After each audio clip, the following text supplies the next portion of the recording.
اعوذ باللہ من الشیطان الرجیم بسم اللہ الرحمن الرحیم الم تر الی الذین اوتوا نصیبا من الکتاب یشترون الضلالۃ ویریدون ان تضلوا السبیل۔ کیا آپ نے ان لوگوں کو نہ دیکھا جنہیں آسمانی کتاب کا حصہ دیا گیا؟ وہ خریدتے ہیں گمراہی کو اور ارادہ کرتے ہیں کہ تم بھی سیدھے راستے سے بہک جاؤ۔ بسم اللہ الرحمن الرحیم۔ الذین اوتوا نصیبا من الکتاب، جن لوگوں کو کتاب میں سے حصہ دیا گیا، اس سے مراد یہودی ہیں۔ یشترون الضلالۃ، انہوں نے گمراہی خریدی ہے، انہوں نے گمراہی کو اختیار کیا مراد ہے۔ کیسے گمراہی کو اختیار کیا؟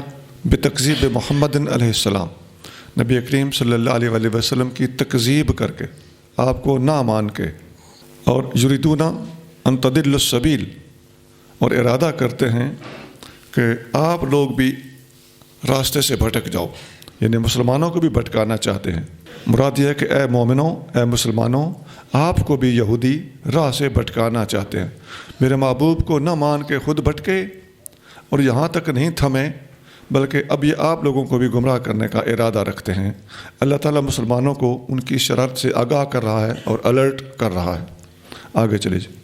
واللہ اعلم باعدائکم وکفی باللہ ولیا وکفی باللہ نصیرا، اور اللہ خوب جانتا ہے تمہارے دشمنوں کو، اور کافی ہے اللہ تمہارا حامی، اور کافی ہے اللہ تمہارا مددگار۔ جی، یعنی اللہ ان کو بہتر جانتا ہے، اس لیے یہ آپ کو آگاہ فرما رہا ہے۔ اور وکفی باللہ ولیا، ولی کے طور پہ اللہ کافی ہے، اور وکفی باللہ نصیرا، مددگار کے طور پہ بھی اللہ کافی ہے۔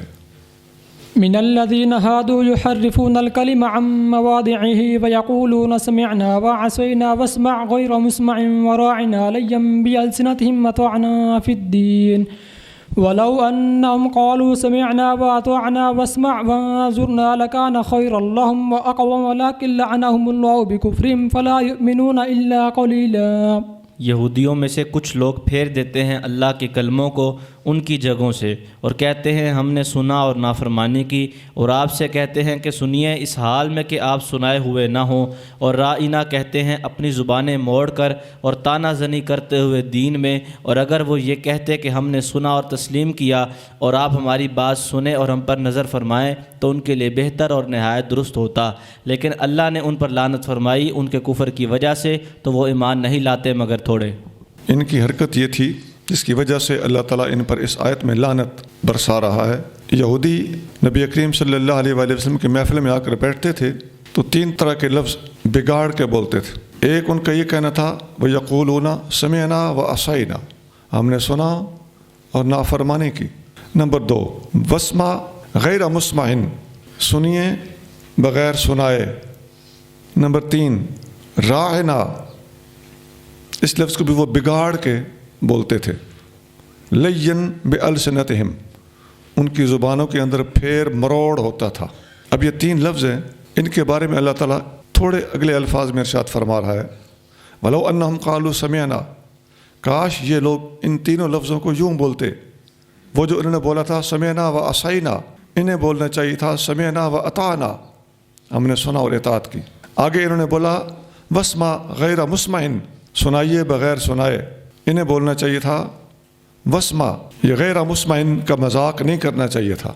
اور یہ جو انہوں نے کہا رائنا، انہیں کہنا چاہیے تھا وانظرنا، نظر کرم کیجیے، لکان خیر لہم، ان غلط الفاظ کی بجائے یہ درست الفاظ بولتے تو ان کے حق میں بہتر تھا، مگر یہ شرارت کر کے اور کفر کر کے اللہ کی لعنت کے مستحق ہوئے۔ یا ایہا الذین اوتوا الکتاب آمنوا بما نزلنا مصدقا لما معکم من قبل ان نطمس وجوہا فنردها على ادبارها او نلعنهم كما لعنا اصحاب السبت وکان امر اللہ مفعولا۔ اے کتاب والو، ایمان لاؤ اس پر جو ہم نے نازل کیا، اس حال میں کہ وہ تمہارے ساتھ والی اصل کتاب کی تصدیق کرتا ہے، اس سے پہلے کہ ہم کچھ چہروں کے نقوش مٹا دیں، پھر انہیں پھیر دیں ان کی پیٹھ کی جانب، یا ہم لعنت کریں ان پر جس طرح ہم نے لعنت کی ہفتے کے دن والوں پر، اور اللہ کا حکم پورا ہو کر رہتا ہے۔ اے اہل کتاب، قرآن پر ایمان لاؤ، یہ تمہاری اپنی کتاب جو تمہارے پاس پہلے سے موجود ہے اس کی تصدیق کرتا ہے، ورنہ ہم تمہارے منہ تمہاری پشت کی طرف پھیر دیں گے۔ فنردھا علی ادبارہا کا معنی ہے نحولھا قبل ظہورکم، تمہارے منہ تمہاری پشتوں کی طرف، جسے کہتے ہیں منہ پیچھے لگا دینا. او نلعنہم، یا اللہ تعالیٰ ان پر لعنت بھیجے، کما لعنا اصحاب السبت، جس طرح ہم نے ہفتے کے روز والوں پر لعنت بھیجی تھی. ہفتے کے روز والے یہودی تھے. یہاں مراد ہے کہ ہم تمہیں جس طرح انہیں ہم نے بندر بنا دیا تھا تمہارا وہ حشر نہ ہو، یا خنزیر بنا دیا تھا تمہارا وہ حال نہ ہو.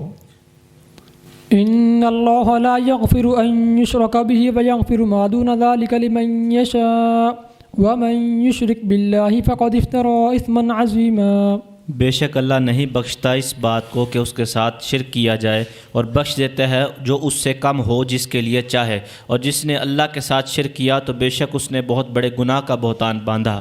جی، شرک اتنا بڑا گناہ ہے کہ باقی گناہ اللہ تعالیٰ معاف کر دے گا، لیکن شرک معاف نہیں ہوگا. عن ابن عمر رضی اللہ عنہما قال كنا نمسك عن الاستغفار لأهل القبائر حتى سمعنا رسول الله صلی اللہ علیہ وآلہ وسلم يقول ان اللہ یغفر ان یشرک به ویغفر ما دون ذلك لمن یشاء.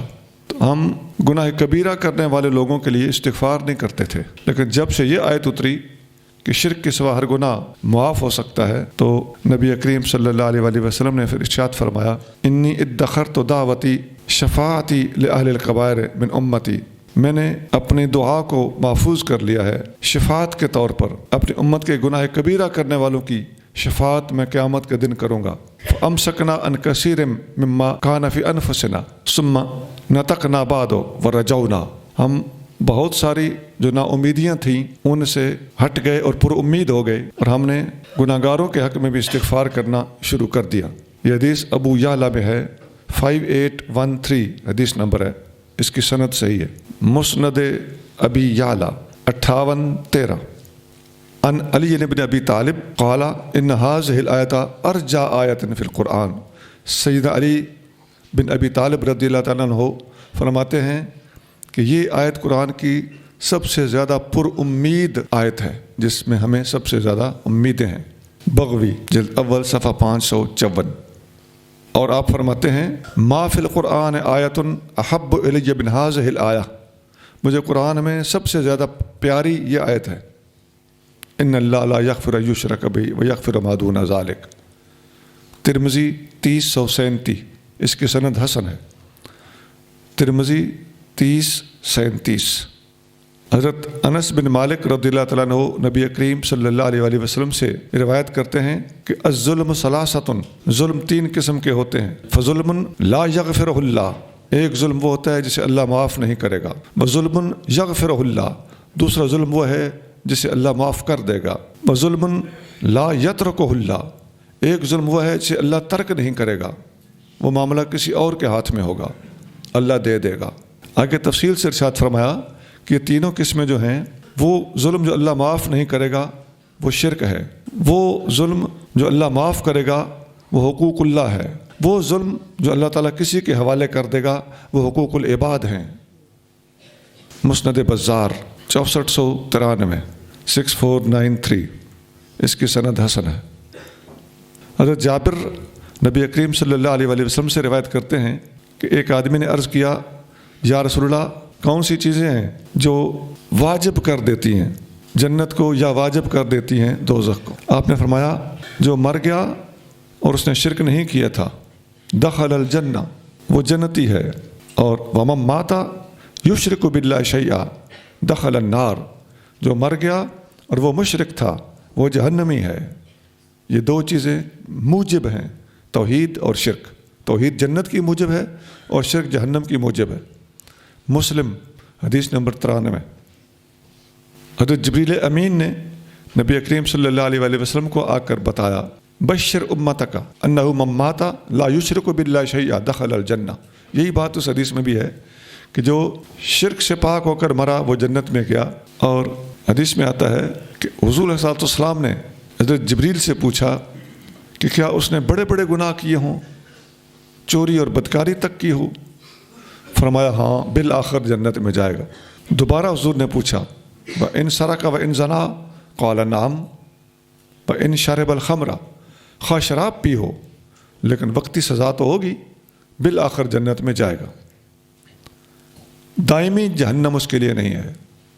بخاری 6443 6443۔ ألم تر إلى الذين يزكون أنفسهم بل الله يزكي من يشاء ولا يظلمون فتيلا۔ کیا آپ نے انہیں نہ دیکھا جو اپنی جانوں کو پاک ظاہر کرتے ہیں، بلکہ اللہ ہی پاک کرتا ہے جسے چاہے، اور نہیں ظلم کیے جائیں گے دھاگے کے برابر بھی۔ جی، یہ دعویٰ یہودیوں نے کیا تھا، کہتے تھے کہ ہم اللہ کے بیٹے ہیں، اللہ کے محبوب ہیں، تو جو ہم دن میں غلطی کرتے ہیں رات کو معافی ہو جاتی ہے، اور رات کو غلطی کرتے ہیں تو دن کو معافی ہو جاتی ہے۔ اللہ پاک نے ان کی اس غلط فہمی کو دور فرمایا۔ چلیے، انظر كيف يفترون على الله الكذب وكفى به اثما مبينا۔ دیکھیے وہ اللہ پر کیسا جھوٹ باندھ رہے ہیں، اور ان کے لیے یہی کھلا گناہ کافی ہے۔ ہاں، پچھلی آیت میں یہی تھا نا کہ اپنے آپ کو وہ بڑا بنا کر شو کر رہے تھے، تو اللہ نے فرمایا تھا کہ یہ اللہ کا کام ہے، اللہ تعالیٰ جسے چاہے پاک کرے۔ اے محبوب دیکھیے یہ اللہ تعالیٰ کے اوپر کیسے کیسے جھوٹ باندھتے ہیں۔ آگے چلیے۔ ألم تر إلى الذين أوتوا نصيبا من الكتاب يؤمنون بالجبت والطاغوت ويقولون للذين كفروا هؤلاء أهدى من الذين آمنوا سبيلا۔ کیا آپ نے ان لوگوں کو نہیں دیکھا جنہیں آسمانی کتاب سے حصہ دیا گیا، وہ ایمان لاتے ہیں بت اور طاغوت پر، اور کہتے ہیں ان لوگوں کے متعلق جنہوں نے کفر کیا، یہ کافر زیادہ ہدایت کی راہ پر ہیں بنسبت مسلمانوں کے۔ آپ نے ان لوگوں کی طرف نہیں دیکھا جن کو کتاب دی گئی تھی اور یہ جادو پر یقین رکھتے ہیں، شیطان پر یقین رکھتے ہیں۔ جبت یہ جادو ہے اور طاغوت یہ شیطان ہے، اور کہتے ہیں وَيَقُولُونَ لِلَّذِينَ كَفَرُوا هَؤُلَاءِ أَهْدَىٰ مِنَ الَّذِينَ آمَنُوا سَبِيلًا۔ اپنے آپ کو کافروں کے بارے میں مسلمانوں کی نسبت زیادہ ہدایت والا شو کرتے ہیں۔ حضرت جابر بن عبداللہ رضی اللہ تعالیٰ عنہ فرماتے ہیں کہ اپنے اپنے طاغوت اور شیطان ان لوگوں نے بنائے ہوئے تھے۔ جو ہینا کا اپنا طاغوت تھا، بنو اسلم کا اپنا طاغوت تھا، اور ہر قبیلے کا اپنا طاغوت تھا، اور ان کے پاس کوہان یعنی کاہن، کتابیں نکالنے والے، یہ لوگ ہوتے تھے، اور ان پر شیطان طرح طرح کی چیزیں اتارتا تھا، اور شیطان جو کچھ انہیں دکھاتا وہ چونکہ کوئی ظاہری اسباب کے ساتھ تو وہ ہوتی نہیں تھی، نظر آتی نہیں تھی، تو ان چیزوں کا پوشیدہ راستوں سے ان تک پہنچنا، اس کو وہ ولایت سمجھتے تھے۔ اور یہ کتابیں نکالنا، جادو کر دینا، حاضریاں بھروانا، اس قسم کی چیزیں، یہ ساری کی ساری چیزیں آپ سوچ سکتے ہیں کہ اس وقت کن لوگوں میں ہیں۔ حضرت فاروق اعظم رضی اللہ تعالیٰ عنہ فرماتے ہیں کہ جبت سے مراد جادو ہے اور طاغوت سے مراد شیطان ہے، اور حضرت اکرمہ فرماتے ہیں کہ الجبت بلسان الحبشۃ شیطان، یہ حبشی زبان کا لفظ ہے، اور شیطان کو حبشہ کی زبان والے جبت بولتے ہیں، اور والطاغوت الکاہن، طاغوت کاہن کو بولتے ہیں۔ یہ حضرت اکرمہ کا قول ہے۔ بہرحال جبت اور طاغوت ان میں سے ایک جادو ہے اور ایک شیطان ہے۔ یہ حدیث بخاری میں ترجمۃ الباب کے اندر ہے، 4583 4583 کا ترجمۃ الباب۔ أولئك الذين لعنهم الله ومن يلعن الله فلن تجد له نصيرا۔ یہ ہیں جن پر اللہ نے لعنت کی، اور اللہ جس پر لعنت کرے تو اے مخاطب تو ہرگز اس کے لیے کوئی مددگار نہ پائے گا۔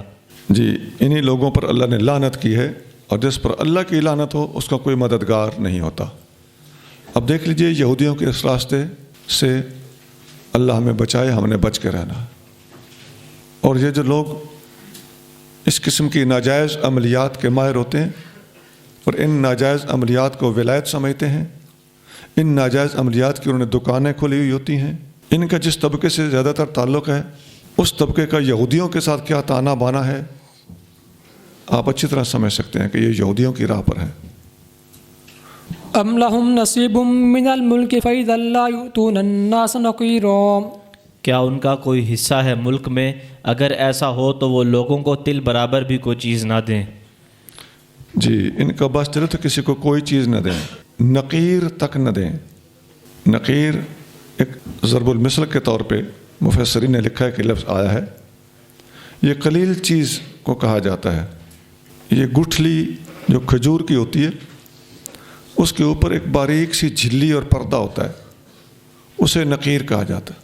تو اللہ تعالیٰ فرما رہا ہے کہ ام لہم نصیب من الملک، ان لوگوں کے بس میں یا ان کی ملکیت میں کوئی چیز ہے، فَإِذًا لَا يُؤْتُونَ النَّاسَ نَقِيرًا، اگر ان کے بس میں دے دی جائے تو کسی کو کھجور کا چھلکا تک نہ دیں۔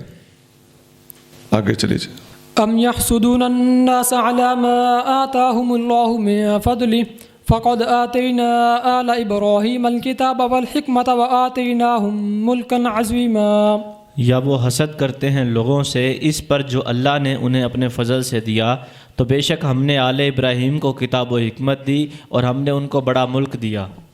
جی، اللہ تعالیٰ جسے چاہے نواز دے، نبوت جسے چاہے دے، اور جسے چاہے اپنے محبوبوں کی غلامی نصیب کرے، تو ان کے لیے تو ہدایت کے دروازے کھلے ہیں، خود اس میں داخل ہو جائیں۔ لیکن اگر خود نہیں آتے تو حسد کرنا ان کو زیب نہیں دیتا تھا، مگر یہ حسد میں مبتلا ہو گئے۔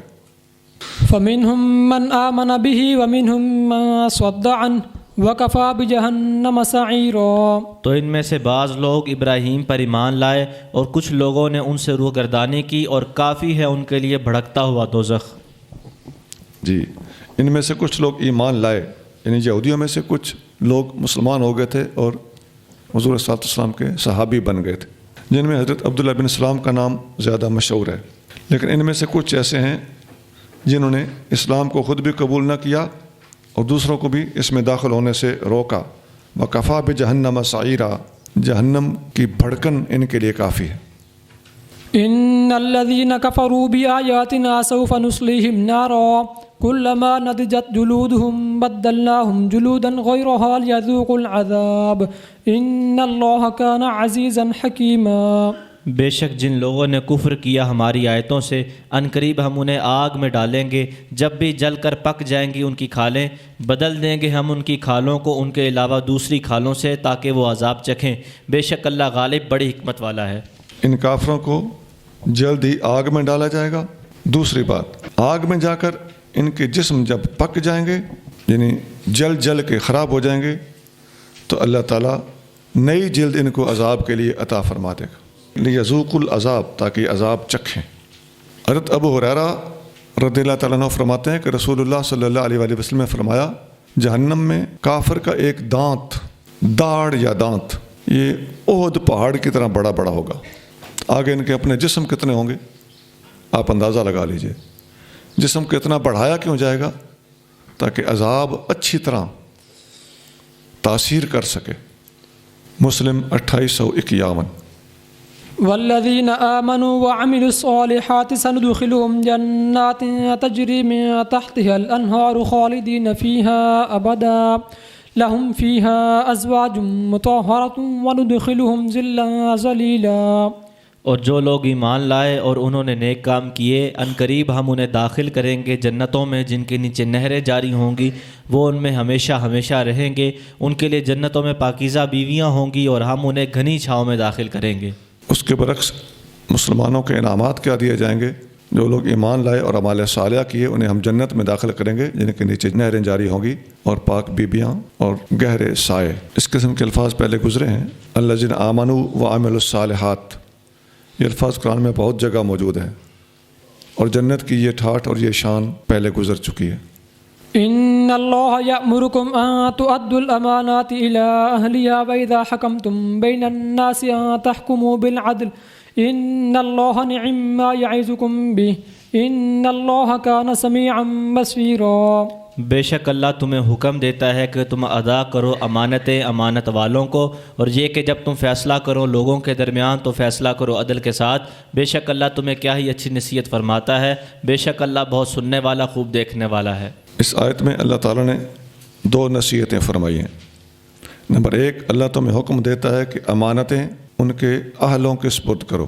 نمبر دو، جب تم لوگوں کے درمیان فیصلہ کرو تو عدل کے ساتھ فیصلہ کرو۔ یہ جو دونوں باتیں ہیں، امانتیں حقداروں کو دینا اور فیصلہ انصاف سے کرنا، یہ بڑی جامع آیت قرار دی گئی ہے۔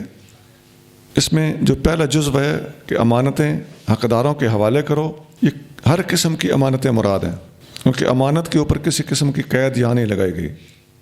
حضرت ابو ہریرہ رضی اللہ تعالیٰ عنہ فرماتے ہیں کہ رسول اللہ صلی اللہ علیہ وآلہ وسلم نے فرمایا اد الامانۃ الی من ائتمنک، امانت اس کے حوالے کر جس نے تجھے امانت دی تھی، ولا تخن من خانک، اور جو تیرے ساتھ خیانت کرے تو جوابی طور پر بھی اس کے ساتھ خیانت نہ کر۔ ابو داؤد 35:35۔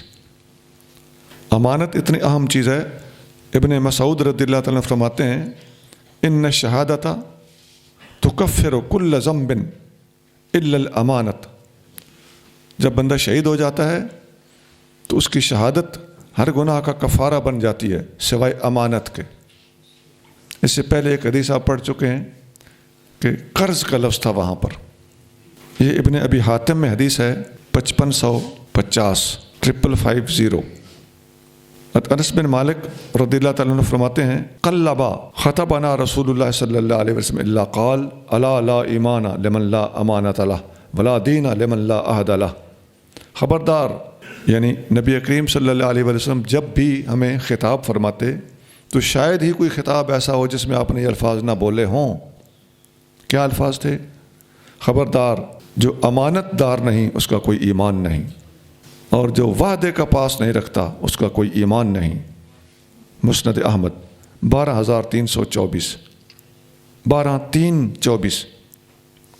تو امانت جس قسم کی بھی ہو اس کا پاس رکھنا چاہیے۔ علماء نے، صوفیاء نے امانتوں کی کئی قسمیں بتائی۔ ایک وہ امانت جو بندہ کسی کے گھر میں یا کسی کے پاس پیسہ ٹکا کوئی جانور وغیرہ چھوڑ جاتا ہے، جی یہ میری امانت ہے۔ یہ عام طور پہ مشہور امانت اور متبادر مراد یہی ہوتا ہے کہ میرے پاس فلاں بندے کی امانت ہے۔ امانت کا دوسرا معنی ہے کہ ذمہ دار آدمی کو ووٹ دیا جائے۔ وہ جو کہتا ہے نا ووٹ امانت ہے، تو کسی ذمہ دار آدمی کے حق میں اچھی رائے دی جائے، غلط آدمی کے حق میں اچھی رائے نہ دی جائے۔ ووٹ دینا ایک قسم کی بیعت ہوتی ہے، یہ بیعت سیاست کہلاتی ہے۔ تو ہر غلط سلط آدمی کے ہاتھ میں ہاتھ دے دینا یا بیعت کر لینا، خواہ اس کی شکل ووٹ والی ہو، بندے کو اس ووٹ کی حقیقت سمجھ لینے کے بعد ہوش آ جانا چاہیے، ورنہ غلط لوگوں کے حق میں ووٹ ڈال کر ملک کو تباہ نہ کروایا جائے۔ صرف بات اتنی ہوتی ہے کہ ووٹ کا پتہ نہیں ہوتا کہ ووٹ ہے کیا۔ امانت کی تیسری قسم ہے جو اللہ کی امانت بندوں کے پاس ہے، تو امانت کا حقدار اللہ ہے۔ اللہ کی امانت بندوں کے پاس کیا ہے؟ سب سے پہلی اور بنیادی امانت ہے اللہ کی دی ہوئی جان۔ تو جب ہماری جان ہی اللہ کی امانت ہے تو اس جان کے اندر بے جا تصرف، اس کو غلط راہ پہ چلانا، دین سے ہٹا کے رکھنا، یہ سب امانت کے اندر خیانت ہوگا۔ اور صوفیاء فرماتے ہیں کہ امانت اللہ کی ہے یہ جان، تو یہ جان آفرین کے سپرد کر دینا اور خود خالی ہاتھ ہو کر زندگی گزارنا، ایک مردے کی حیثیت سے زندہ رہنا، یہ اس جان کی امانت کا اللہ کو ادا کرنا ہوا۔ حضرت علی المرتضیٰ رضی اللہ تعالیٰ عنہ فرماتے ہیں کہ حق علی الامام ان یحکم بما انزل اللہ، حکمران کی ذمہ داری ہے، اس پر یہ حق ہے کہ اللہ کے نازل کیے ہوئے قانون کے مطابق عدالتی فیصلے کرے۔ وَأَن يُؤَدِّيَ الْأَمَانَةَ، اور امانت کو ادا کرنے میں پوری ذمہ داری کا مظاہرہ کرے۔ فَإِذَا فَعَلَ ذَلِكَ وَجَبَ عَلَى الْمُسْلِمِينَ أَن يَسْمَعُوا لَهُ وَيُطِيعُوهُ، جب حکمران اس قسم کا ہو تو اب مسلمانوں پر واجب ہے کہ اس کی بات سنیں، اس کی اطاعت کریں۔ ابن ابی حاتم 5557 5557۔ یہ امانت کی مختلف قسمیں میں نے آپ کے سامنے رکھی۔ اب اس موضوع پر کچھ آیتیں قرآن کے اندر آئی ہیں۔ وَقُلْ آمَنْتُ بِمَا أَنزَلَ اللَّهُ مِنْ كِتَابٍ وَأُمِرْتُ لِأَعْدِلَ بَيْنَكُمْ، فرما دیجئے کہ اللہ تعالیٰ نے جو کتاب نازل کی میں اس پر ایمان لایا اور مجھے حکم دیا گیا ہے کہ میں تمہارے درمیان عدل کروں۔ سورۃ شورى آیت نمبر 42۔ وَمَن لَّمْ يَحْكُم بِمَا أَنزَلَ اللَّهُ فَأُولَٰئِكَ هُمُ الْكَافِرُونَ، جو اللہ کے نازل کیے ہوئے قانون کے مطابق فیصلے نہیں کرتا، فَأُولَٰئِكَ هُمُ الْكَافِرُونَ، وہ لوگ کافر ہیں۔ مائدہ آیت نمبر 44۔ ومن لم يحكم بما انزل اللہ فاولئک هم الظالمون، جو اللہ کے نازل کیے ہوئے کے مطابق فیصلہ نہیں کرتے وہ ظالم ہیں، اور ومن لم يحكم بما انزل اللہ فاولئک هم الفاسقون، جو اللہ کے نازل کیے ہوئے کے مطابق فیصلہ نہیں کرتے وہ فاسق ہیں۔ یہ مائدہ کی آیت نمبر 44 میں کافرون، 45 میں ظالمون، 47 میں فاسقون کے الفاظ موجود ہیں۔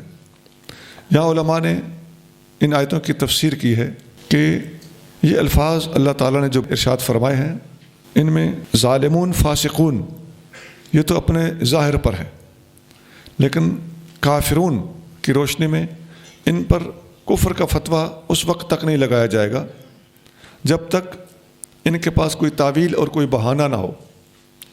ہمیں نظر بھی آ رہا ہو کہ یہ بے جا تعویلیں کر رہے ہیں، تو چونکہ فتویٰ ظاہر پر ہوتا ہے لہٰذا انہیں کافر نہیں کہا جائے گا۔ ایسی تعویل میں مجبور ہوں، میرے بس میں نہیں ہے، مجھ سے ہو نہیں رہا، یہ حالات ہیں وہ حالات ہیں، اس قسم کی جب باتیں کریں تو ان کی فریب کاریاں صاف نظر بھی آ رہی ہوں تو علماء نے کافر کہنے سے گریز کرنے کا حکم دیا ہے، اس لیے کہ یہ بڑا سخت لفظ ہے۔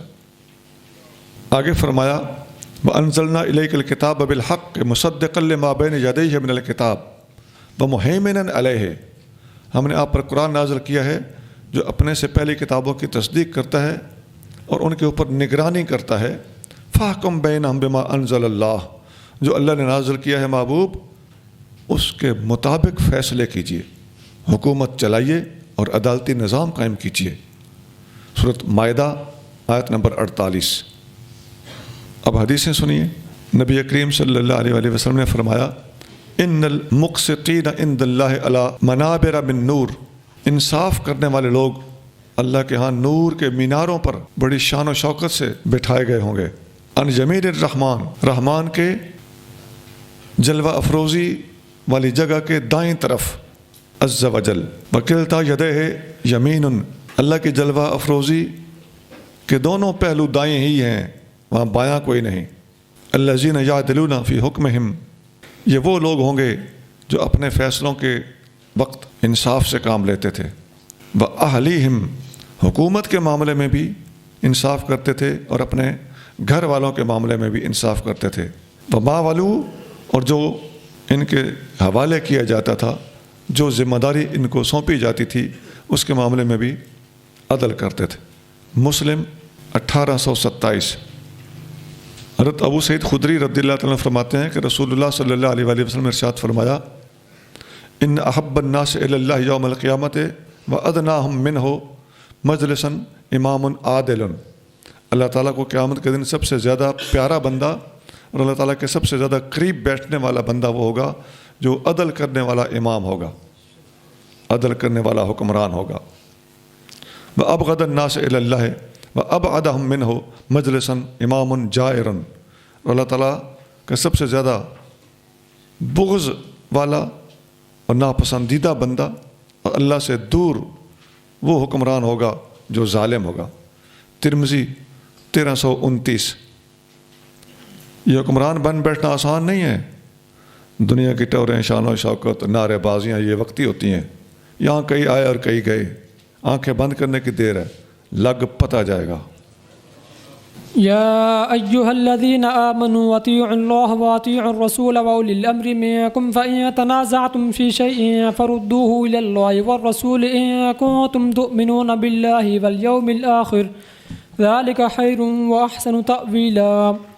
اے ایمان والو، اطاعت کرو اللہ کی اور اطاعت کرو رسول کی اور ان کی جو تم میں سے امر والے ہوں، پھر اگر تم جھگڑا کرو کسی چیز میں تو اسے لوٹا دو اللہ اور اس کے رسول کی طرف، اگر تم ایمان رکھتے ہو اللہ اور قیامت کے دن پر، یہ بہتر ہے اور اس کا انجام سب سے اچھا ہے۔ اس آیت میں 4 چیزیں مذکور ہیں۔ نمبر 1، اے ایمان والو اللہ کی اطاعت کرو اور اللہ کے رسول کی اطاعت کرو۔ اللہ کی اطاعت 1، اللہ کے رسول کی اطاعت 2، وَأُولِي الْأَمْرِ مِنْكُمْ، اور جو تم میں سے حکمران ہوں ان کی اطاعت کرو۔ 3۔ نمبر 4 فرمایا وَإِن تَنَازَعْتُمْ فِي شَيْءٍ فَرُدُّوهُ إِلَى اللَّهِ وَالرَّسُولِ، اگر تمہارا اور حکمرانوں کا آپس میں جھگڑا ہو جائے تو اللہ اس کے رسول کی طرف بات کو لوٹاؤ۔ فیصلہ وہاں سے ملے گا۔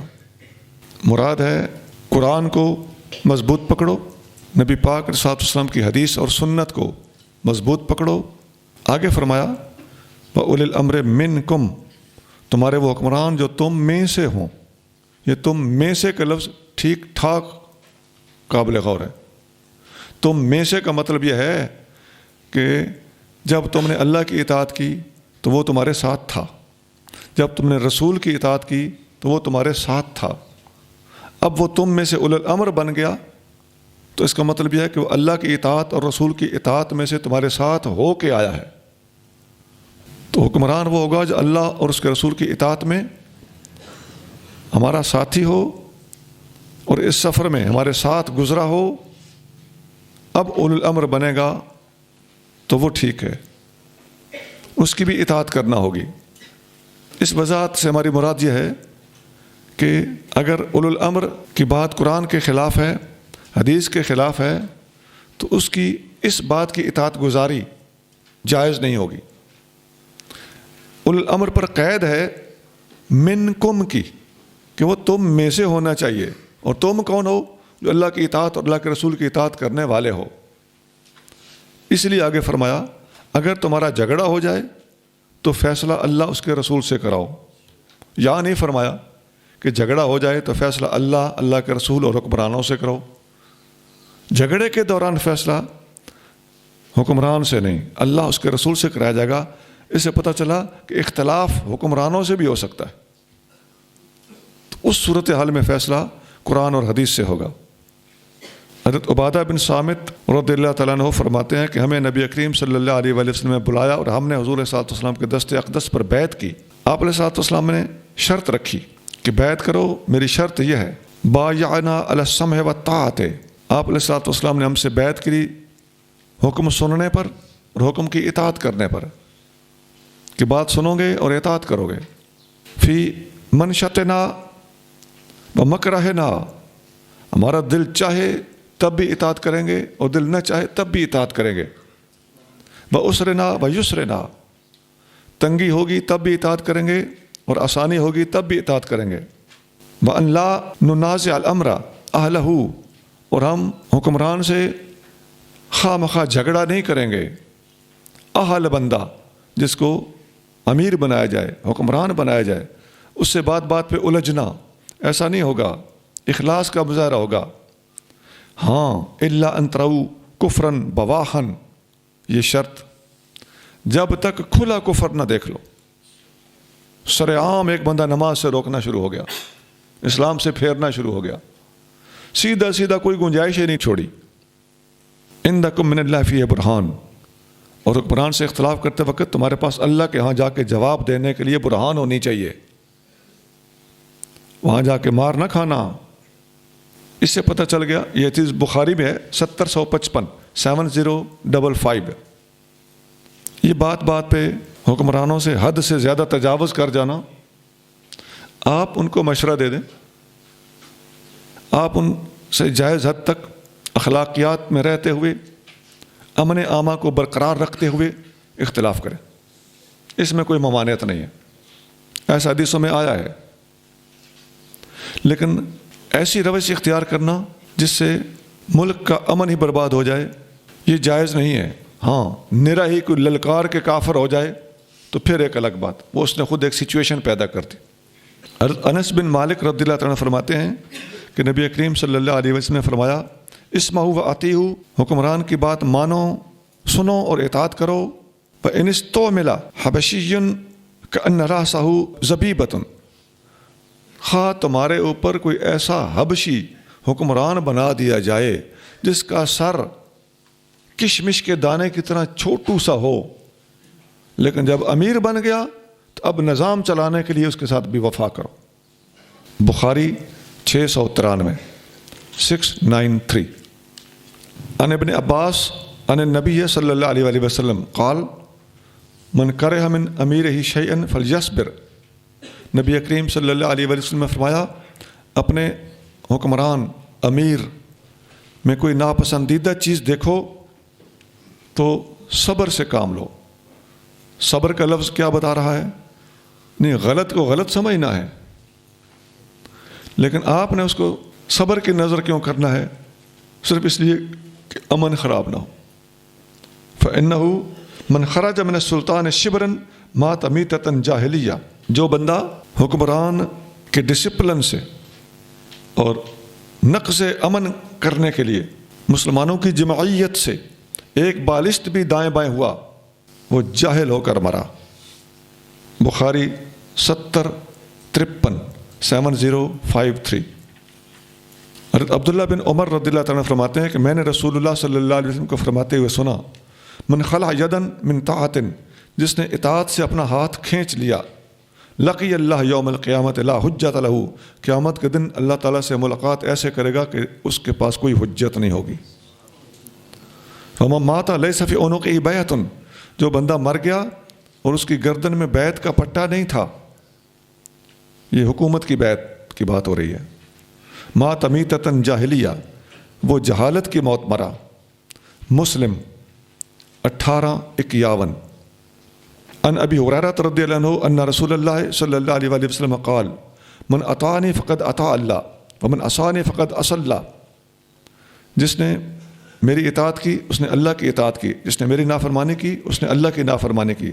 ومن اطاع امیری، جس نے میرے مقرر کیے ہوئے امیر کی اطاعت کی، فقد اطاعنی، اس نے میری اطاعت کی۔ ومن عصا امیری فقد عصانی، اور جس نے میرے مقرر کیے ہوئے امیر کی نافرمانی کی اس نے میری نافرمانی کی۔ بخاری 7137 7137۔ سیدنا علی المرتضیٰ رضی اللہ تعالیٰ عنہ روایت کرتے ہیں کہ نبی کریم صلی اللہ علیہ وآلہ وسلم نے ایک دفعہ ایک لشکر بھیجا جس میں آپ خود تشریف نہیں لے گئے تھے، سریہ تھا۔ ان پر انصاریوں میں سے ایک آدمی کو امیر بنایا اور حکم دیا کہ اس کی اطاعت کرنا۔ وہ جب سفر میں تھے تو اس انصاری نے ان سب سے کہا کہ ادھر ایندھن لکڑیاں جمع کرو۔ لکڑیاں جمع ہو گئیں، حکم تھا۔ پھر حکم دیا کہ ان کو آگ لگاؤ، ان کو آگ لگا دی گئی، حکم تھا۔ پھر حکم دیا کہ اب سارے کے سارے پورا لشکر اس آگ میں داخل ہو جاؤ۔ بعض اٹھ کے چل پڑے، باقی انہوں نے کے ہاتھ پکڑ لیے کہ نہیں جانا۔ بھائی کیوں نہیں داخل ہو رہے؟ انہوں نے کہا فررنا الی النبی صلی اللہ علیہ وآلہ وسلم من النار، اسی آگ سے تو بھاگ کے ہم نے اسلام قبول کیا تھا۔ اس موضوع پر بحث ہوتی رہی حتیٰ کہ آگ بجھ گئی۔ جب نبی کریم صلی اللہ علیہ وآلہ وسلم کے پاس یہ بات پہنچی، آپ علیہ الصلوۃ والسلام نے فرمایا لو دخلوها ما خرجوا منها الى یوم القیامت، اگر وہ لوگ اس آگ میں داخل ہو جاتے تو قیامت کے دن تک اس آگ میں سے نہ نکلتے۔ حکمران کی، امیر کی ناجائز اطاعت بالکل لازم نہیں۔ فرمایا الطاعۃ فی المعروف، اطاعت معروف میں ہوتی ہے، منکر میں نہیں ہوتی۔ بخاری 4340 4340۔ ان ابن عمر رضی اللہ عنہما ان النبی صلی اللہ علیہ وسلم قال السمع والطاعۃ حق، حکمران کی بات سننا اور اطاعت کرنا حق ہے، ما لم یؤمر بالمعصیت، جب تک گناہ کا حکم نہ دیا جائے۔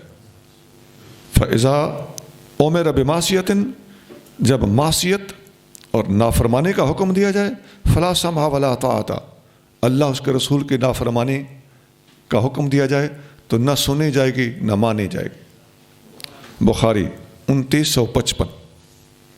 اب آپ نے دیکھا کہ جس طرح بہت ساری حدیثیں میں نے سنائی کہ حکمران سے خواہ مخواہ اختلاف نہ کرو، اسی طرح بہت ساری حدیثیں آپ کو سنا دیں کہ ایک حد بھی ہوتی ہے۔ تو حکمران سے اگر کوئی ماتحت آدمی اپنی تحقیق کے مطابق اختلاف کرتا ہو اور اس کی تحقیق پوری دیانتداری سے یہ کہتی ہو کہ مجھے سے اختلاف کرنا چاہیے، الجھ پڑنا چاہیے، حکمران اپنی ایمانداری کے ساتھ یہ سمجھتا ہے کہ میں حق پر ہوں، اختلاف کرنے والا اپنی ایمانداری سے یہ سمجھتا ہے کہ میں حق پہ ہوں، تو اللہ تعالیٰ دونوں کو معاف فرما دے گا۔ لیکن اخلاص اور ایمانداری شرط۔ عن حذیفہ قال كنا جلوسا عند النبی صلی اللہ علیہ وآلہ وسلم فقال، حضرت حذیفہ فرماتے ہیں کہ ہم نبی کریم رؤوف الرحیم صلی اللہ علیہ وسلم کے پاس حاضر تھے تو آپ کریم صلی اللہ علیہ وسلم ارشاد فرمایا انی لا ادری ما بقائی فیکم، مجھے نہیں پتا کہ میرا تمہارے اندر اب قیام کتنا ہے، فاقتدوا باللذین من بعدی، میرے بعد 2 بندوں کی پیروی کرنا، وہ اشارہ اور اشارہ کیا الی ابی بکر و عمر، ابو بکر اور عمر کی طرف۔ ترمذی 3663 3663، ابن ماجہ 97۔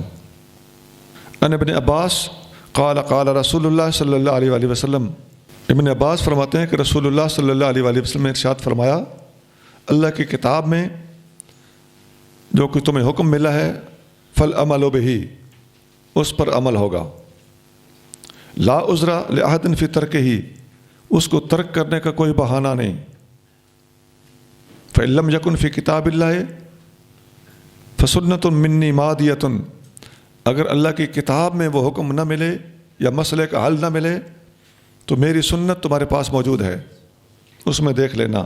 فإن لم یکن سنتی، اگر میری سنت میں مسئلہ نہ ملے فما قال اصحابی، تو میرے صحابہ سے مسئلہ پوچھ لینا، جو قول میرے کسی صحابی کا ہوگا قرآن و سنت کے بعد وہ حجت ہوگا۔ ان اصحابی بمنزلۃ النجوم فی السماء، میرے صحابہ اس طرح ہیں جیسے آسمان کے ستارے ہوں۔ فَأَيُّ مَا أَخَذْتُمْ بِهِ اهْتَدَيْتُمْ، جس صحابی کی بھی پیروی کرو گے، جس کا بھی قول قبول کر لو گے، تم ہدایت پر رہو گے۔ تم نے جس کا بھی قول لیا تم نے ہدایت پائی۔ وَاخْتِلَافُ أَصْحَابِي لَكُمْ رَحْمَةٌ، اور میرے صحابہ کا آپس میں اختلاف تمہارے لیے رحمت ہے۔ اب حضور کے بعد کس کی پیروی کرنی ہے؟ صحابہ کرام کی۔ اور یہاں اس حدیث کو وارد کرنے کا مقصد کیا تھا کہ اوپر جو حکمرانوں کی اطاعت اور ان سے اختلاف کی بات تھی، اس کے اندر ایک مسئلہ واضح ہو جائے کہ ان کا آپس میں اختلاف ہو تو ہوا کرے، وہ تمہارے لیے بہرحال رحمت ہے۔ المدخل، یہ امام بیہقی کی کتاب ہے، المدخل۔ یہ یوں سمجھ لیں کہ امام بیہقی کی جو مشہور کتاب ہے السنن الکبریٰ، یہ اس کا مقدمہ ہے، یہ اس کا مدخل ہے۔ حدیث نمبر 1247، 1247، 1248، 1249، اکٹھی 3 حدیثیں ہیں۔ اس حدیث سے ملتی جلتی ایک حدیث مسلم شریف میں بھی ہے، النجوم امنۃ للسماء واصحابی امنۃ لامتی، ستارے آسمان کے لیے امن ہیں اور میرے صحابی میری امت کے لیے امن ہیں۔ مسلم 6466، 6466۔ ألم تر إلى الذين يزعمون أنهم آمنوا بما أنزل إليك وما أنزل من قبلك يريدون أن يتحاكموا إلى الطاغوت وقد أمروا أن يكفروا به ويريد الشيطان أن يضلهم ضلالا بعيدا۔ کیا نہ دیکھا آپ نے ان لوگوں کو جو دعویٰ کرتے ہیں کہ وہ ایمان لائے اس پر جو نازل ہوا آپ کی طرف اور جو آپ سے پہلے نازل ہوا، وہ چاہتے ہیں کہ اپنے مقدمے لے جائیں شیطان کی طرف، حالانکہ انہیں حکم دیا گیا تھا کہ وہ اس کا انکار کریں، اور شیطان چاہتا ہے کہ انہیں بہکا کر ہدایت سے بہت دور گمراہی کی راہ پر لے جائے۔ یہ منافقوں میں سے ایک آدمی جس کا نام بشر تھا، اس کے بارے میں یہ آیت نازل ہوئی تھی۔ اس کا ایک یہودی کے ساتھ جھگڑا تھا۔ یہودی کہتا تھا کہ تمہارے نبی کے پاس جا کے فیصلہ کراتے ہیں۔ وہ منافق کو تو وہ یہودی مسلمان ہی سمجھ رہا تھا نا۔ اب وہ منافق کہتا تھا کہ کعب بن اشرف سے فیصلہ کرواتے ہیں۔ کعب بن اشرف قرظی یہ یہودی تھا اور یہ نبی کریم صلی اللہ علیہ وسلم کا گستاخ تھا، سخت مخالف تھا۔ اس کے قتل کا واقعہ آگے آئے گا۔ وَهُوَ الَّذِي سَمَّاهُ اللَّهُ الطَّاغُوتَ، اس آیت میں طاغوت کا جو لفظ ہے کہ منافق چاہتے ہیں کہ طاغوت سے فیصلہ کرایا جائے۔ طاغوت شیطان کو کہا جاتا ہے۔ کعب بن اشرف مراد ہے، مجازی طور پر اس کو اس کی شیطانی حرکتوں کی وجہ سے شیطان کہا گیا ہے۔ بالآخر یہودی کی بات منافق کو ماننا پڑی اور نبی کریم رؤوف الرحیم صلی اللہ علیہ وسلم کے پاس مقدمہ پہنچ گیا۔ نبی کریم صلی اللہ علیہ وآلہ وسلم نے فریقین کے بیانات لیے اور فیصلہ یہودی کے حق میں دے دیا۔ وہ منافق غلطی پر تھا۔ منافق نے کہا، باہر نکل کر کہنے لگا اس یہودی سے، یہ فیصلہ ٹھیک نہیں ہوا، چلو انہی کا غلام ہے عمر، اس کے پاس چلتے ہیں۔ وہ عمر فاروق کے پاس دونوں پہنچ گئے۔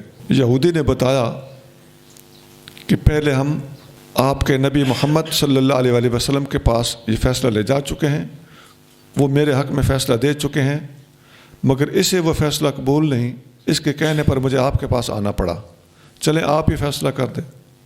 فقال عمر رضی اللہ تعالیٰ للمنافق اکذالک، عمر فاروق نے منافق سے پوچھا یہ ٹھیک کہہ رہا ہے؟ قال نعم، اس نے کہا جی ایسا ہی ہوا ہے۔ قال لہما، آپ نے ان دونوں سے کہا رویدکما، ادھر دونوں بیٹھو، حتی اخرج علیکما، میں تھوڑی دیر میں آتا ہوں۔ فدخل عمر البیت واخذ السیف واشتمل علیہ، عمر فاروق اپنے گھر گئے، تلوار اٹھائی، باہر آئے، فضرب بہ المنافق، منافق کو آتے ہی قتل کر دیا، حتی برد، حتیٰ کہ وہ ٹھنڈا ہو گیا۔ وقال، آپ نے فرمایا ہاکذا اقضی بین من لم یرض بقضاء اللہ وقضاء رسولہ، جو اللہ اس کے رسول کے فیصلے پر راضی نہیں ہوتا اس کے بارے میں میرا یہ فیصلہ ہے۔ فنزلت هذه الآیہ، اس وقت یہ آیت نازل ہوئی تھی، سورۃ النساء کی آیت نمبر 60۔ اسباب النزول للواحدی، حدیث نمبر 331، بغوی جلد اول صفحہ 555، سند حسن ہے۔ وَإِذَا قِيلَ لَهُمْ تَعَالَوْا إِلَى مَا أَنزَلَ اللَّهُ وَإِلَى الرَّسُولِ رَأَيْتَ الْمُنَافِقِينَ يَصُدُّونَ عَنكَ صُدُودًا، اور جب ان سے کہا جائے کہ آؤ اللہ کی نازل کی ہوئی کتاب اور اس کے رسول کی طرف، تو آپ منافقوں کو دیکھتے ہیں کہ وہ نکل جاتے ہیں آپ سے منہ موڑ کر کتراتے ہوئے۔ اللہ اس کے رسول کی طرف فیصلہ کرانے کے لیے آنے سے گریز کرتے ہیں، منہ موڑ کر چلے جاتے ہیں۔ آیت آسان ہے، آگے چلی۔ فَكَيْفَ إِذَا أَصَابَتْهُم مُّصِيبَةٌ بِمَا قَدَّمَتْ أَيْدِيهِمْ ثُمَّ جَاءُوكَ يَحْلِفُونَ بِاللَّهِ إِنْ أَرَدْنَا إِلَّا إِحْسَانًا وَتَوْفِيقًا، تو کیا حال ہوگا جب ان پر کوئی مصیبت آئے ان کے ہاتھوں کے کرتوتوں سے، پھر وہ آپ کے پاس آ جائیں اللہ کی قسم کھاتے ہوئے کہ ہمارا ارادہ کچھ نہ تھا سوائے بھلائی اور آپس کی موافقت کے۔ جب فاروق اعظم نے اس بندے کو قتل کر دیا تو اس کی فیملی، اس کے ہم خیال لوگ نبی کریم صلی اللہ علیہ وسلم کے پاس آ کے قسمیں اٹھانے لگے کہ اس بندے کا ارادہ کوئی ایسا ویسا نہیں تھا، وہ تو بھلائی کا ارادہ کرتا تھا، انصاف مانگ رہا تھا۔ أولئك الذين يعلم الله ما في قلوبهم فأعرض عنهم وعظهم وقل لهم في أنفسهم قولا بليغا، یہ وہ لوگ ہیں کہ اللہ ان کے دلوں کی ہر بات جانتا ہے، تو ان سے چشم پوشی فرمائیے اور انہیں نصیحت کیجیے اور تنہائی میں انہیں اچھی طرح سمجھا دیجیے۔ یہ لوگ فاروق اعظم سے دیت کا مطالبہ کرنے آئے تھے، تو نبی کریم صلی اللہ علیہ وآلہ وسلم نے انہیں دیت نہیں دلائی، اس لیے کہ فاروق اعظم کا فیصلہ حضور صلی اللہ علیہ وسلم کو پسند آیا اور برقرار رکھا، اور فرمایا یہ وہ لوگ ہیں کہ ان کے دلوں کے حال اللہ اچھی طرح جانتا ہے۔ وہ بندہ کوئی انصاف کا متلاشی نہیں تھا، وہ شرارتی تھا، ورنہ دوسری طرف بھی تو یہودی ہی تھا، وہ کوئی حضور کا لگتا تو نہیں تھا، بات حق کی تھی۔ ایک طرف مسلمان ہوتا اور دوسری طرف وہ منافق ہوتا تو کوئی بدگمان آدمی طرفداری کا سوچ لیتا، لیکن یہاں تو ایک طرف یہودی ہے اور دوسری طرف منافق ہے، جیسا یہ ویسا وہ، بلکہ اپنے ظاہر کے اعتبار سے یہ یہودی منافق کی نسبت بظاہر دور کھڑا تھا، لیکن اس کے باوجود نبی پاک علیہ الصلوۃ والسلام اللہ تعالیٰ کی دی ہوئی بصیرت سے جان رہے تھے، وہ ایک الگ بحث ہے، لیکن آپ نے اس کے منافق ہونے کی وجہ سے یہ فیصلہ نہیں کیا تھا، بلکہ اس بندے کے غلطی پر ہونے کی وجہ سے یہ فیصلہ دیا تھا۔ تو وہ آ کے کہتے ہیں کہ جی ہمارا کوئی قصور نہیں، ہمارا اندر صاف تھا، تو نبی کریم صلی اللہ علیہ وآلہ وسلم نے بھی تو فیصلہ بالکل سچ اور صفائی کے مطابق فرمایا ہے، آپ نے بھی تو کسی کی طرفداری نہیں کی تھی۔ اے محبوب ان سے درگزر کیجئے، ان کی باتوں کا دل پہ ملال نہ لیجئے، اور وَقُلْ لَهُمْ فِي أَنفُسِهِمْ قَوْلًا بَلِيغًا، اور بڑی صاف صاف بات ان کو سنا دیجئے۔ آگے جی۔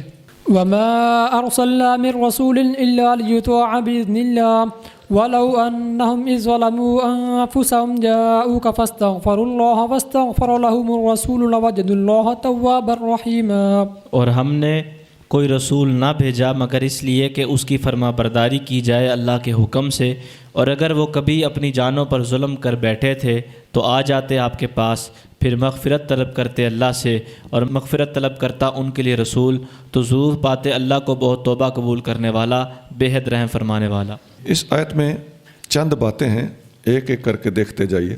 فرمایا وما ارسلنا من رسول الا لیطاع باذن اللہ، ہم نے جتنے رسول بھیجے ہیں اس لیے بھیجے ہیں کہ اللہ کے اذن سے ان کی اطاعت کی جائے۔ اللہ کے اذن سے ان کی اطاعت کیے جانا اس بات کا یقیناً تقاضا کرتا ہے کہ تمام انبیاء علیہ السلام معصوم ہوں۔ اگلے الفاظ ولو انہم اذ ظلموا انفسہم جاؤک، جب یہ لوگ اپنے جانوں پر ظلم کر بیٹھے تھے تو آپ کے پاس آنا چاہیے تھا، پھر آ کے کیا کریں؟ فاستغفر اللہ، یہاں آنا کافی نہیں، یہاں آ کے اللہ سے استغفار کریں۔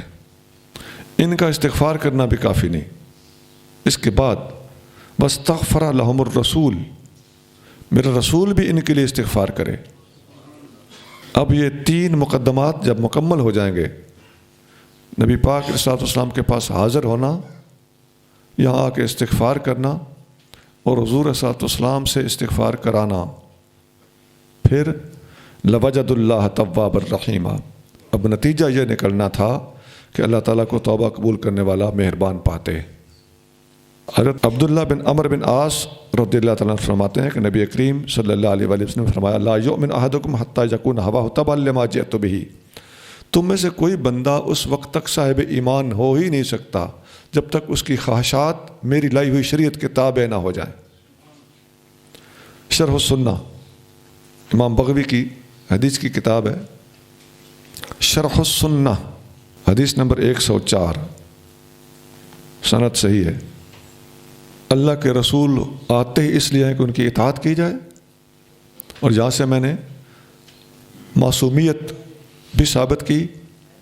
حدیث میں آتا ہے کہ ان عبداللہ بن عمر رضی اللہ عنہما قال كنت اکتب كل شيء اسمعه من رسول اللہ صلی اللہ علیہ وسلم اريد حفظه، نبی کریم صلی اللہ علیہ وسلم جو بھی بات ارشاد فرماتے تھے تو میں ہر بات لکھ لیتا تھا، میرا ذہن یہ ہوتا تھا کہ میں بعد میں یاد کر لوں گا۔ فنہتنی قریش کے کچھ بزرگوں نے مجھے منع کیا، قالوا تکتب کل شیء سمعتہ من رسول اللہ صلی اللہ علیہ وآلہ وسلم ورسول اللہ بشر یتکلم فی الغضب والرضا، تم نبی پاک صلی اللہ علیہ وسلم کی ہر بات لکھ لیتے ہو، حالانکہ نبی کریم صلی اللہ علیہ وآلہ وسلم انسان ہیں اور کبھی جلال میں بات کرتے ہیں اور کبھی جمال میں بات کرتے ہیں، کوئی بات لکھنے والی ہوتی ہے، کوئی بات لکھنے والی نہیں ہوتی۔ فامسکت عن الکتاب، میں لکھنے سے رک تو گیا لیکن یہ بات میں نے نبی پاک صلی اللہ علیہ وسلم سے بھی جا کے عرض کی، تو فاوما باصبعہ الی فیہ، نبی پاک صلی اللہ علیہ وسلم نے اپنے انگلی مبارک سے اپنے ہونٹوں کی طرف اشارہ کیا اور فرمایا اکتب، لکھ لیا کرو۔ فوالذی نفسی بیدہ ما خرج منہ الا حق، اللہ کی قسم یہاں سے حق کے سوا کچھ نہیں نکلتا۔ ابو داؤد 3646 3646۔ فلا وربك لا يؤمنون حتى يحكموك فيما شجر بينهم ثم لا يجدوا في أنفسهم حرجا مما قضيت ويسلموا تسليما۔ تو اے محبوب، آپ کے رب کی قسم وہ لوگ مسلمان نہیں ہو سکتے یہاں تک کہ حاکم مانے آپ کو ہر اس جھگڑے میں جو ان کے درمیان پیدا ہو، پھر نہ پائیں وہ اپنے دلوں میں کوئی تنگی ہر اس فیصلے سے جو آپ نے کیا، اور بخوشی دل سے مان لیں۔ فلا وربک، اور ہرگز نہیں تیرے رب کی قسم، لا یؤمنون، یہ لوگ ایمان والے نہیں ہو سکتے۔ اس کے اندر ایک حلفی انداز پہلے ہی موجود تھا، فلا، ہرگز نہیں، وربک، پھر صراحت کے ساتھ قسم اٹھائی، تیرے رب کی قسم۔ اس میں بڑا پیار ہے، اللہ اپنی قسم بتلانا چاہ رہا ہے تو لفظ بولا تیرے رب کی قسم، خود رب کہہ رہا ہے کہ تیرے رب کی قسم۔ لا یؤمنون حتی یحکموک، یہ اس وقت تک مومن نہیں ہو سکتے جب تک آپ کی ہر بات نہ مان لیں اور پھر آپ کا ہر فیصلہ دل سے تسلیم نہ کر لیں۔ وَيُسَلِّمُوا تسلیما۔ عروہ بن زبیر رضی اللہ تعالیٰ عنہ فرماتے ہیں کہ خاصم زبیر رجلا من الانصار فی شریج من الحرۃ، حضرت زبیر بن عوام رضی اللہ تعالیٰ عنہ کا ایک انصاری کے ساتھ اختلاف ہوا، نالے کا پانی کھیت کو لگانے کے بارے میں اختلاف تھا۔ نبی پاک صلی اللہ علیہ وسلم کے پاس مقدمہ آیا، بحث یہ تھی کہ حضرت زبیر کی زمین پہلے آتی تھی، نالہ ان کی زمین میں سے گزر کے آگے جاتا تھا، تو آپ پہلے پانی لگاتے تھے، تو اگلی زمین انصاری کی تھی، وہ انصاری کہتا تھا کہ ان کو چاہیے کہ پہلے پانی مجھے لگانے دیں۔ نبی کریم صلی اللہ علیہ وآلہ وسلم نے فرمایا نہیں، اس طرح تو درست نہیں نا، اس کے پاس سے پانی گزر کے جا رہا ہے۔ فرمایا زبیر پہلے پانی لگاؤ اور اپنی ضرورت کا پانی لے کر جلدی پانی آگے اس کے لیے چھوڑ دیا کرو۔ ثم ارسل الماء الی جارک، پھر پانی اپنے پڑوسی کی طرف جاری کر دو۔ فقال الانصاری، انصاری نے کہا یا رسول اللہ ان کان ابن امتک، یہ آپ کی پھپھی کا بیٹا ہے نا، اس لیے آپ اس کا لحاظ کر رہے ہیں۔ فتلون وجہ رسول اللہ صلی اللہ علیہ وسلم، نبی کریم صلی اللہ علیہ وسلم کا چہرہ مبارک متغیر ہو گیا۔ ثم قال، آپ نے فرمایا اسق یا زبیر، فرمایا زبیر میں پہلے اس کا لحاظ کر رہا تھا، اور تمہیں جو میں نے کہا تھا کہ پانی اپنی ضرورت کا لگا لو اور جلدی پانی آگے چھوڑ دو، اب میں کہتا ہوں کہ احبس الماء حتی یرجع الی الجدر، پانی خوب بھر لو اپنا، حتیٰ کہ جو تمہاری فصیل کی دیوار ہے نا اس تک بھی چڑھ جائے، یہ تمہارا شرعی حق تھا۔ ثم ارسل الماء الی جارک، اب اس کے بعد اس کی طرف پانی بھیجنا، کیونکہ بھیجنا پھر بھی بنتا ہے، لیکن میں نے کہا تھا نا کہ اپنے ضرورت کا پورا سا لگا لینا، تو پورا سا نہیں، فل لگاؤ، بھرپور پانی استعمال کرو، پھر اس کو بھیجو۔ اس کو جتلانا مقصود تھا کہ انصاف 100% اگر دیکھنا ہے تو میں نے پہلے بھی تمہارا لحاظ کیا تھا۔ وَاسْتَوْعَ النَّبِيُّ لِلزُّبَيْرِ حَقَّهُ، نبی کریم صلی اللہ علیہ وسلم نے زبیر کا حق اب بھرپور طریقے سے عطا فرمایا۔ فی صریح الحکم، واضح حکم دیتے ہوئے، کان اشار علیہما بامر لہما فیہ سعۃ، آپ علیہ السلام نے پہلے جو فیصلہ کیا تھا اس میں آپ نے ایسا رویہ اختیار کیا تھا جس میں وسعت تھی۔ قال زبیر بن عوام کہتے ہیں فما احسب هذه الآیت الا نزلت فی ذلک، یہ آیت میری تحقیق کے مطابق اس موقع پر نازل ہوئی تھی اور اس بارے میں نازل ہوئی تھی۔ فلا وربک لا یؤمنون حتی یحکموک، یہ بخاری میں ہے 4585۔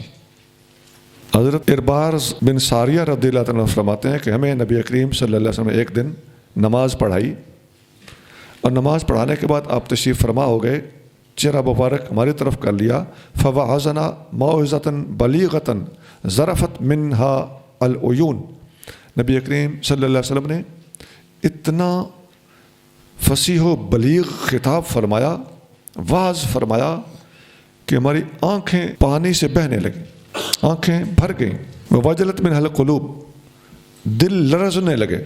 ایک آدمی نے کہا یا رسول اللہ ایسا لگتا ہے کہ یہ کوئی آخری خطاب نہ ہو، ہمیں اور وصیت کیجیے۔ آپ نے فرمایا اوصیکم بتقوی اللہ والسمع والطاعۃ، میں اللہ سے ڈرنے، بات کو سننے اور اطاعت کرنے کی وصیت کرتا ہوں۔ وَإِنْ كَانَ عَبْدًا حَبَشِيًّا، خواہ حبشی غلام بھی تمہارے اوپر امیر بن جائے تو اس کی بات ماننا۔ فَإِنَّهُ مَن يَعِشْ مِنْكُمْ بَعْدِي فَسَيَرَىٰ اخْتِلَافًا كَثِيرًا، میرے بعد جو لوگ تم میں زندہ رہیں گے وہ کثرت سے اختلاف دیکھیں گے۔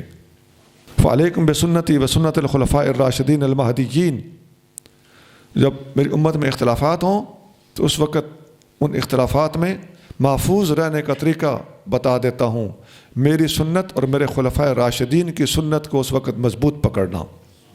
تمسکوا بها ادوا علیہا بالنواجذ، اس راستے کو اچھی طرح مضبوط پکڑ لینا اور اپنی داڑھوں کے ذریعے سے پکڑ لینا۔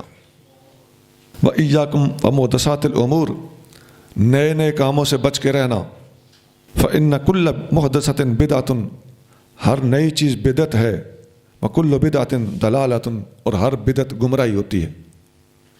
حدیث ابو داؤد شریف 4607 4607، اس کی تھوڑی سی تفصیل میں پہلے چند حدیثیں گزر چکی ہیں، جن میں مسلم شریف کی حدیث ہم نے آپ کو سنائی تھی، من سنہ سنتن والی۔